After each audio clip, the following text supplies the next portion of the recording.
Hi ನಮಸ್ತೆ ಎಲ್ರಿಗೂ.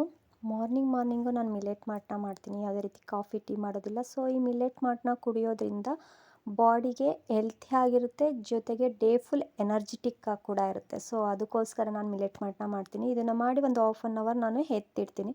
ಇದು ಉಗುರು ಬೆಚ್ಚಗೆ ಆದ ನಂತರ ನಾವು ಇದನ್ನು ಕುಡಿತೀವಿ. ಯಾಕೆಂದರೆ ಇದೆಲ್ಲ ರೀತಿ ಮಿಲೆಟ್ಸ್ ಇರುತ್ತೆ ಅಲ್ವಾ. ಸೊ ಅದಕ್ಕೋಸ್ಕರ ಅದು ನೆನಲಿಕ್ಕೆ ಒಂದು ಹಾಫ್ ಆನ್ ಅವರ್ ಟೈಮ್ ಬೇಕು. ಸೊ ಅದಾದ ನಂತರ ನಾನು ಇಲ್ಲಿ ತಿಂಡಿಗೆ ರೆಡಿ ಮಾಡ್ಕೊತೀನಿ. ಕ್ವಿಕ್ಕಾಗಿ ಯಾವುದೇ ರೀತಿ ಮಸಾಲೆ ರುಬ್ದೆಲ್ಲ ಇರೋವಂಥ ಪಲಾವು. ಇದಕ್ಕೆ ಒಂದು 2 ಗ್ಲಾಸ್ ಅಕ್ಕಿನ ತೊಳೆದ್ಬಿಟ್ಟು ನೆನೆಸಿ ಎತ್ತಿಟ್ಕೊತೀನಿ. ಅದಾದ ನಂತರ ಶುಂಠಿ ಬೆಳ್ಳುಳ್ಳಿ ಪೇಸ್ಟು, ಒಂದು ದಪ್ಪ ಈರುಳ್ಳಿ, ಹಸಿಮೆಣ್ಸಿನ್ಕಾಯಿ ಒಂದು 7ರಿಂದ 8, ಅದೇ ರೀತಿ ಕ್ಯಾರೆಟು, ಬೀನ್ಸು, ಆಲೂಗೆಡ್ಡೆ ಮತ್ತು ಹಸಿ ಬಟಾಣಿ, ಕೊತ್ತಂಬರಿ ಸೊಪ್ಪು ಇಷ್ಟು, ಮತ್ತು ಪಲಾವ್ ಎಲೆನೂ ಕೂಡ ನಾವು ಎತ್ತಿಟ್ಕೊತೀವಿ.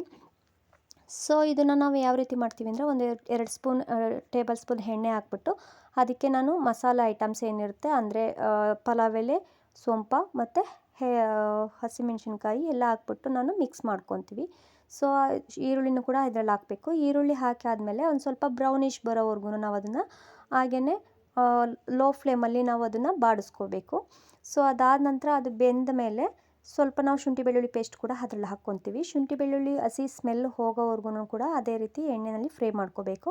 ಅದಾದ ನಂತರ ನಾವು ಏನು ಹೆಚ್ಚಿಟ್ಕೊಂಡಿರ್ತೀವಲ್ಲ ಆ ಎಲ್ಲ ತರಕಾರಿಗಳನ್ನ ಹಾಕಬೇಕು.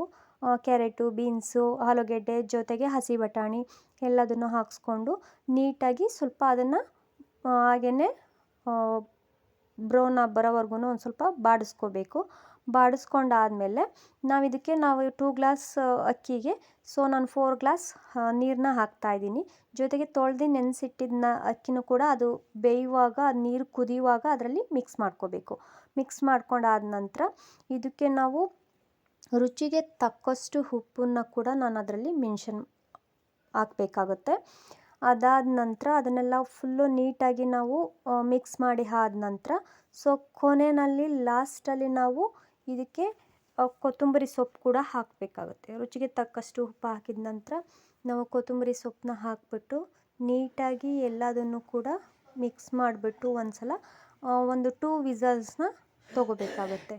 2 ವಿಸಲ್ಸ್ ಆದ ನಂತರ ಅಷ್ಟರಲ್ಲಿ ನಾನು ಚಟ್ನಿ ಕೂಡ ರೆಡಿ ಮಾಡ್ಕೊಂಬಿಡ್ತೀನಿ. ಯಾಕೆಂದರೆ ಆ ಪಲಾವ್ಗೆ ಚಟ್ನಿ ಇದ್ದರೆ ತುಂಬ ಟೇಸ್ಟಿಯಾಗಿರುತ್ತೆ. ಸೊ ಅದಕ್ಕೋಸ್ಕರ ಚಟ್ನಿ ಆಗೋಷ್ಟರಲ್ಲಿ ನಾನು ಬೀಟ್ರೋಟು, ಕ್ಯಾರೆಟು ಮತ್ತು ಬೆಟ್ಟದ ನೆಲ್ಲಿಕಾಯಿ ಜ್ಯೂಸ್ ಕೂಡ ನಾನು ರೆಡಿ ಮಾಡಿ ಎತ್ತಿಟ್ಕೊಂಡೆ. ಏಕೆಂದರೆ ನಮ್ಮ ಮನೆಯವ್ರಿಗೆ ಅದು ತುಂಬ ಇಷ್ಟ, ಅದಕ್ಕೋಸ್ಕರ.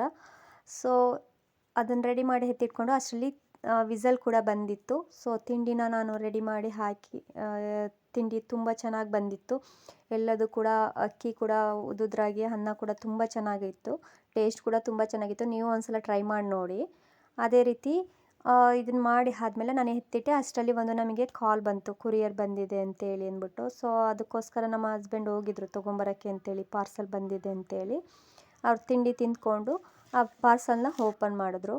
ಸೊ ಅವರು ತುಪ್ಪನ ಇವತ್ತು ಬುಕ್ ಮಾಡಿದರು. ಸೊ ಹಾಗಾಗಿ ನಾನು ಹೋಗ್ಬಿಟ್ಟು ಅವ್ರ ತುಪ್ಪನ ತೊಗೊಂಡು ಬಂದರು. ಅದನ್ನು ಪ್ಯಾಕ್ ಹೇಗೆ ಬಂದಿದೆಯಾ ಏನು ಅಂತೇಳ್ಬಿಟ್ಟು ಓಪನ್ ಮಾಡ್ತಾಯಿದ್ರು. ಪ್ಯಾಕಿಂಗ್ ಮಾತ್ರ ತುಂಬ ಚೆನ್ನಾಗಿ ಮಾಡಿದರು. ಸೊ ಬಾಕ್ಸ್ನ ಹಾಕಿ ಅದ್ರ ಒಳಗಡೆ ಮತ್ತೆ ಇನ್ನೂ ಒಂದು ಚಿಕ್ಕ ಬಾಕ್ಸ್ನ ಹಾಕ್ಬಿಟ್ಟು ನೀಟಾಗಿ ಪ್ಯಾಕ್ ಮಾಡಿ ಕಳಿಸಿದ್ರು.